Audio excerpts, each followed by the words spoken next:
Voel dit soms vir jou of alles in jou lewe wankel? Jou werk, jou verhoudings, jou drome. Voel dit of alles wat jy probeer net nie uitwerk nie? Kan ek jou 'n eerlike vraag vra? Wat bly staan as alles anders in jou lewe val?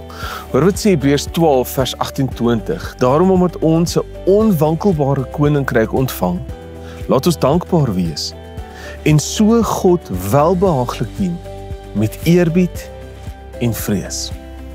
Hier is die goeie nuus. As jy in Jesus is, behoort jy aan 'n onwankelbare koninkryk wat nie geskit kan word nie.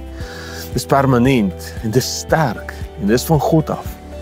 Al word alles anders in jou lewe geskit, jou werk, jou drome, jou gesondheid, jou verhoudings, die feit dat jy aan sy onwankelbare koninkryk behoort, sal nooit verander nie. So wat behoort ons reaksie te wees? Hoe moet ons reageer al word ons wêreld dalk geskit? Nie paniek nie, maar dankbaarheid. Nie oppervlakkige godsdienstigheid nie, maar om God te dien met eerbied. Nie uit vrees nie, maar uit respek en 'n hart vol verwondering. Ten spyte van hoe jou lewe dalk tans geskit word, leef vandag met 'n hart vol dankbaarheid teenoor God.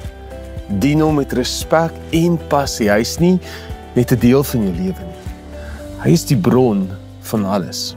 En jy is deel van iets wat vir altyd vas sal staan. Die Here seën jou.